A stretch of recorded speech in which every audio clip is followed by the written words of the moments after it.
Hello, my friends. My name is Deb Colitas, and welcome to the Just Get to Work podcast.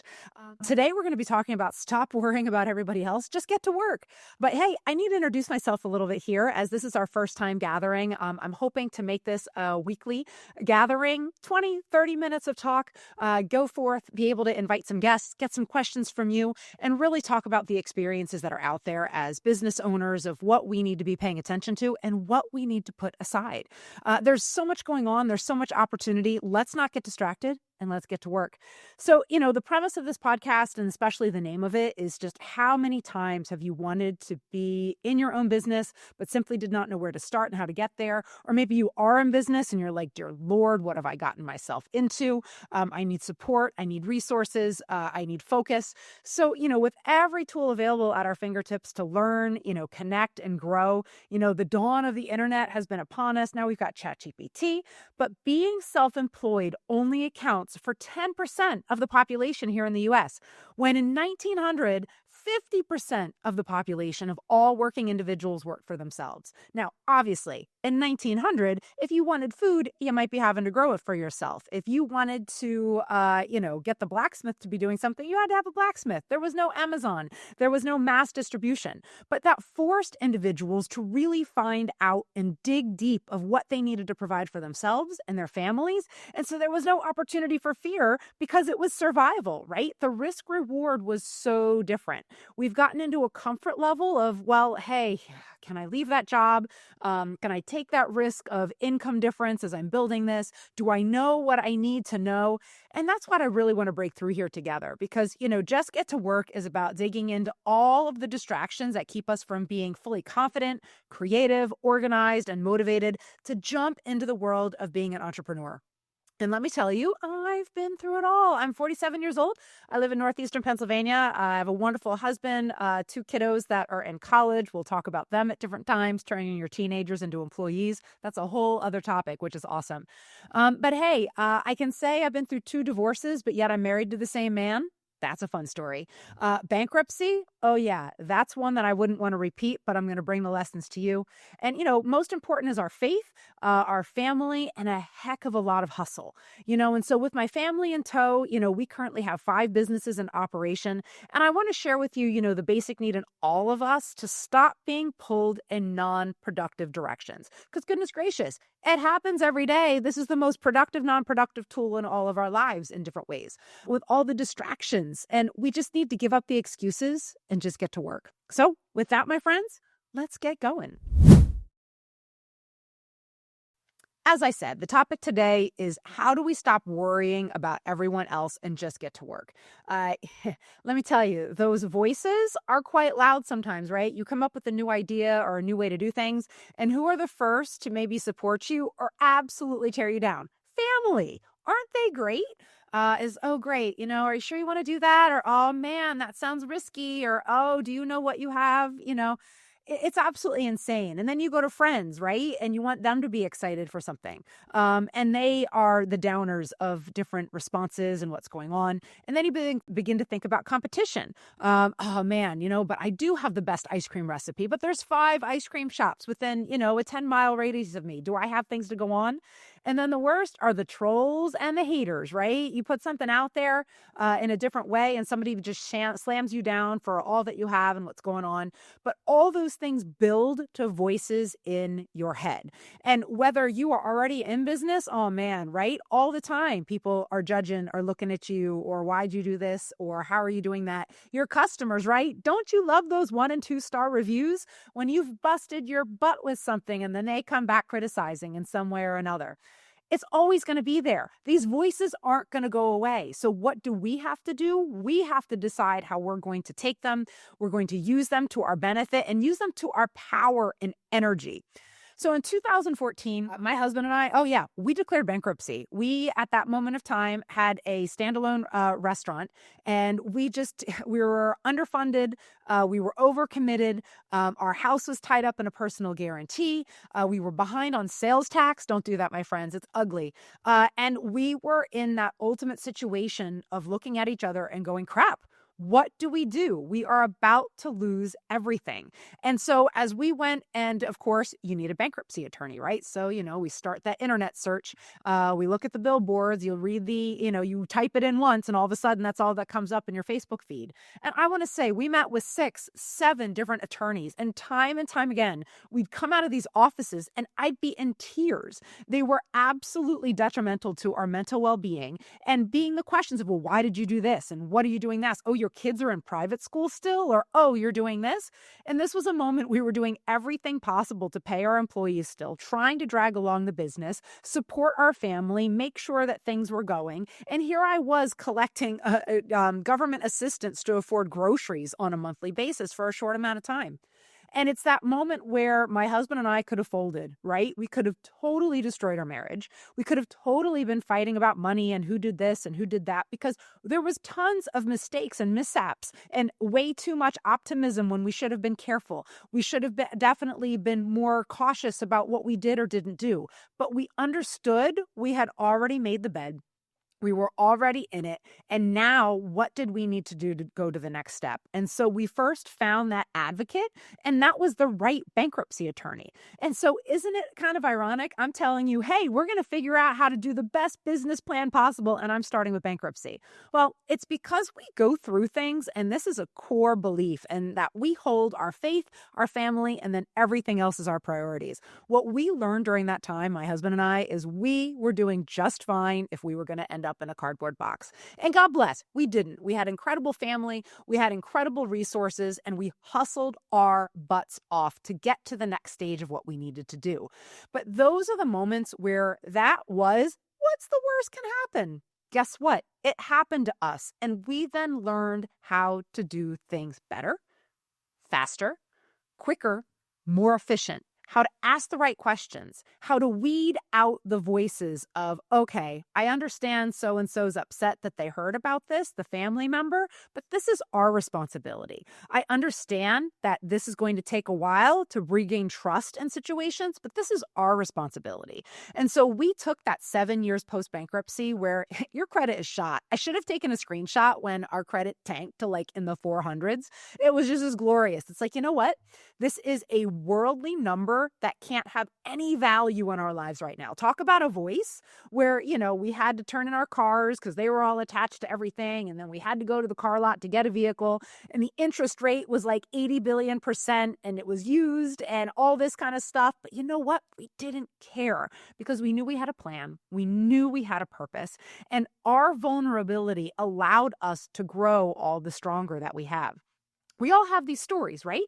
It doesn't matter where you came from. It doesn't matter even where you're at right now. It matters how you set yourself of what you want your next goal to be. What are you excited about? What do you want to accomplish? All those things. So again, friends, family, competition, haters, trolls, voices in your head. How can you reflect on a moment where, hey, you were bankrupt? Maybe it was financially, emotionally, responsibly, with friends, with family, but yet you are here today. You are in existence because there is a purpose and there is a plan for what's going on. So the first key of just getting to work and not worrying about the haters is definitely to stop thinking about them as haters. Look at this as an opportunity to say, what am I going to do differently? How am I going to use my past experiences and interactions instead of leaving a negative space in my thoughts? How is that going to allow me to choose to fill myself up with? Because that's the beauty about when you feel empty. You get to choose what fills you up. Now, in our family, we go to church. In our family, we spend time together. We find those positive moments of how to build each other up and what we need to do in our actions and our words. What are you going to do today to build yourself up? And no matter how much empty or full space you have, make that choice because that is what allows you to stop worrying about the distractions because you filled yourself up with what is needed. So one suggestion, especially if you're like trying to figure out, okay, am I going to, start my own business, a side hustle? I feel frustrated by my business. Do I need to get out? Am I staying in? Am I at a growth point? Speak to other business owners. If you don't know where to find other business owners, go to meetup.com. There are plenty of listings of different networking groups, things that you can join that are either virtual, online, or in person. Definitely chambers of commerce. Oh, they're amazing in being able to get together with other people with like mindsets of people who are striving every day. And maybe it's not about starting your own business, but maybe it's getting to the next level in the profession that you are. Think about how you need to find other people around you who are self starters, who are passionate, and who are dealing with the same kind of fears and aspirations to be able to have those conversations and to bounce off of one another. You need to find the energy that you want to be around to spur you on to the next level. If you are sitting in your house right now and you're looking around and those people who are there are not those people, well, if they're your family, you can't just leave them. However, you can go find others to bring in that mindset of what's going on. And slowly but surely, through your actions and through others that are maybe giving you the hate, will come around and understand through your success of what's happening. But your friends who you have now may not be your friends later. And the way that your family looks at you now may not be what it looks like later. But what is most important is that you stay connected, but most importantly, prayerfully connected of, okay, what needs to happen next in all things that are going on. So let me introduce you to the Deb effect. The Deb effect is going to be a part of every podcast. And this is where I don't want you to feel like I'm preaching at you, but rather that there's actionable items that can be taken that allow everyone to be successful as they decide what's next on their journey. So I've mentioned the word passionate. You have to figure out what gets you up each day. For me, it's being creative. It's being in charge of my own schedule. And now, not that I'm saying that. My Google Calendar dictates every day my meetings from morning to end. But I'm the one that's choosing the calendar. I'm the one that's choosing who's going to be around me. If I need to go, to my children's university to go see something that they're involved in, I can rearrange my life. And that is the freedom that spurs me on every day to work like a crazy person so that the time that I'm not working is my own. But then here's the flip side of life, right? Sometimes you need to be angry and determined enough to break through what is holding you back in that mindset. In 2014 with bankruptcy, for my husband and I, it was, we are not going to go through this again in this manner. And this is what we need to do to hold ourselves accountable. The extreme honesty, especially if you're in a partnership and what you do, whether it's marriage, business, friendship, however that's come together, definitely think about, okay, what is the transparency and understanding of, you didn't pay that bill. We're not going to fight about it. We're not going to argue about it. We're going to come up with a system so that does not happen again.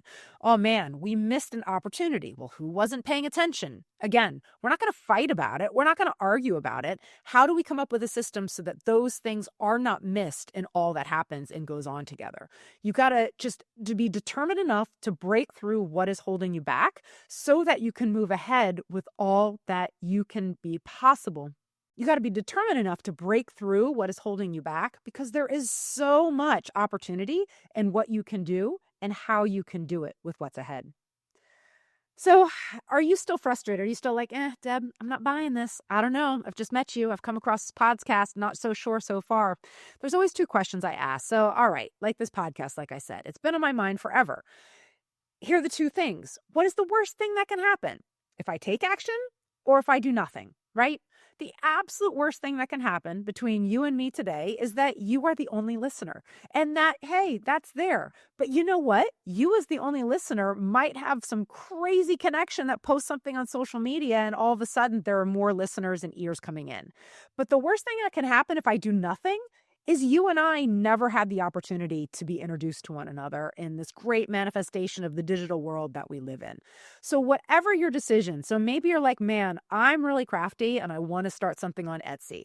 If you take action and you learn something, that's phenomenal. You get a couple sales, you learn, you do more. If you do nothing, you're still in the same place. Maybe you're looking at taking a loan, something that then really launches your business into the next step. If you take action, yeah, there are risks. Things can fail. Things can fall apart. But if you do nothing, you're stuck exactly where you are today. And you are no further ahead, but you're also no further behind. And staying stuck, my friend, is not somewhere that I want to be in what's going on.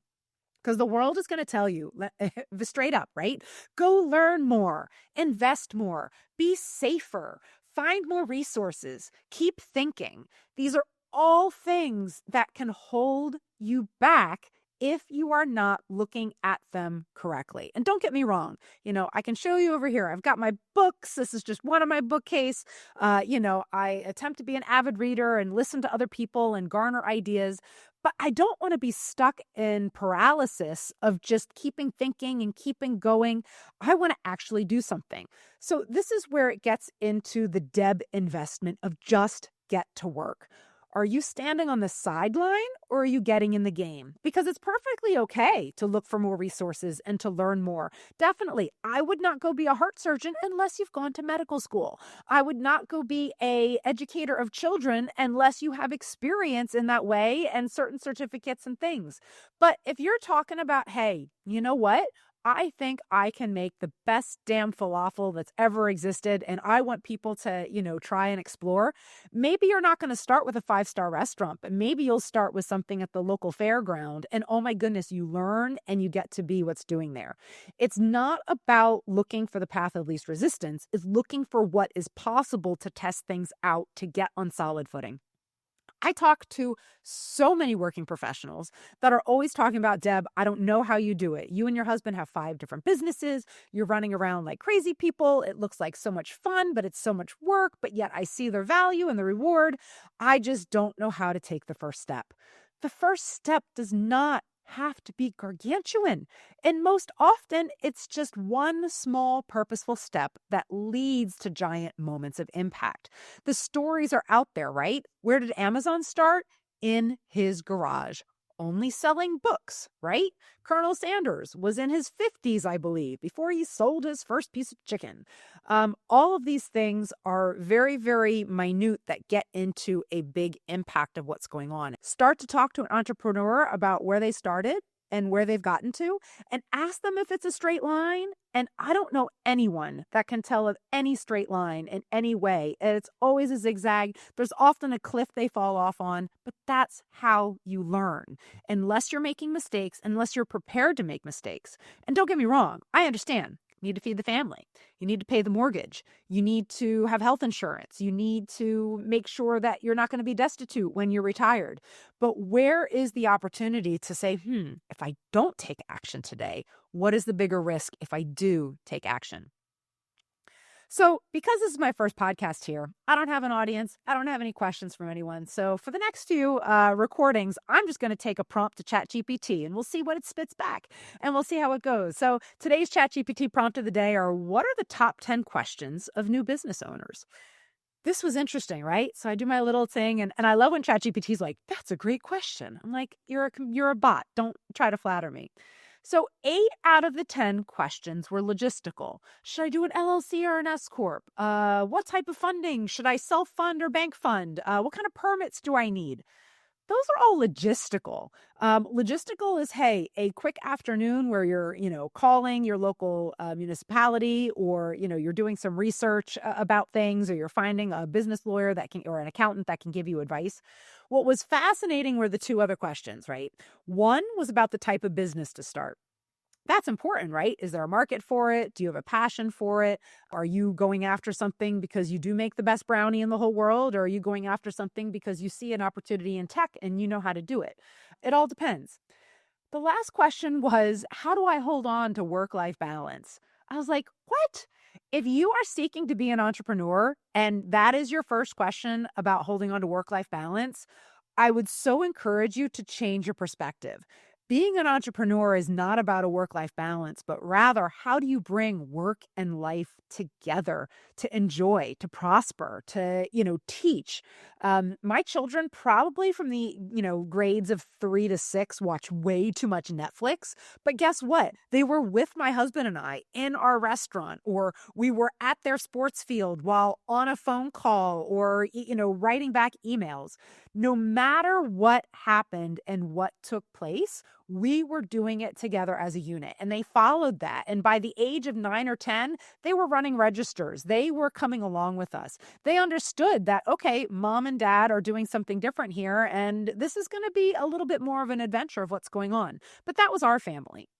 If you are married to someone who needs that designated, hey, after you come home, I don't want to hear anything else about work, or I need X amount of vacation, or I need this. This is going to be an important conversation for you to have in your house, because, you don't want the, worrying about everybody else to be those that you are taking care of. So you're going to have to figure out how to make sure that you balance that in one way or another. So here's what was missing of those 10 things: the hustle. What does it take for my business to be successful? What does it take for me to be successful? And that goes back to the mind shift. Stop worrying about the other voices and just go for it. See where you can make an impact of all that's going on right now. Because a crazy amount of businesses fail, not because they weren't a great idea, but because there wasn't the proper plan of how much time it can actually take to anchor something and grow it. The overnight successes, man, they are few and far between. They're sparkly. They're pretty. We hear a lot about them in all ways. But there's a lot of blood, sweat, and tears that go on behind the scenes of what is needed and things that go on. So here's the action plan of today. I'm actually going to wait. You're going to grab a piece of paper, a pen, maybe a notebook, or hey, maybe just open up notes on your phone to type things through. So go ahead, find something. This is kind of like that moment at Blue's Clues where they like pull up the handy dandy notebook, but we're going to do it here, grown up style. All right. So here's the action plan. If you have been tempted or have been worrying about everybody else and everything that could be going wrong, but yet you have a fantastic idea for a new business, or if in your existing business you want to expand in some way or grow your team or grow your product line, what is one thing that you're going to do today? Go ahead, write it down. I'll wait for you. I didn't mention I started as a 4th grade teacher, so there's going to be a lot of this. All right. Well, at least you've got the question. What are you going to do today? So now, depending upon when you're listening this morning, afternoon, or evening, what are you going to do this morning, afternoon, or evening? So take a look at what you're going to do today. How do you break that down into a smaller mini task? So maybe if you're thinking about, again, opening an Etsy store, what are you going to do today? I'm going to learn what it takes to open an Etsy store. So what are you going to do this morning? I am actually going to go on Etsy and read. So that's good. So then let's break it down even more. What are you going to do in the next hour? Oh my gosh. For me, it's always about blocking out the time. If you do not use a calendar in some way, and I don't care if it's written on the wall or digitally or on your device, set aside that hour. What are you going to do? When are you going to do that and actually follow through? There is nothing more poignant than putting yourself on your own schedule. Because the lastly is, what are you going to do right now? We're going to be finishing up this podcast really quickly, and then you need to go get to work. So what are you going to do right now? And maybe, hey, it's finishing dinner and, telling someone in the house, your wife, hey, I'm not going to watch TV tonight. I need to do this, but I'd love for you to bounce this off of you. Maybe it's, setting up your kiddo next to you at your desk with their crayons and art so that you can work on something and do it alongside. Definitely. Hey, maybe you need to go do some market research. And if you're looking at the ice cream business, I highly suggest you go out to the most popular ice cream place tonight and go watch what they're doing and what's going on and where you can do better in different ways. So that action again, what are you going to do today? What are you going to do this morning, afternoon, or evening, depending upon where it is? What are you doing in the next hour? And what are you doing right now?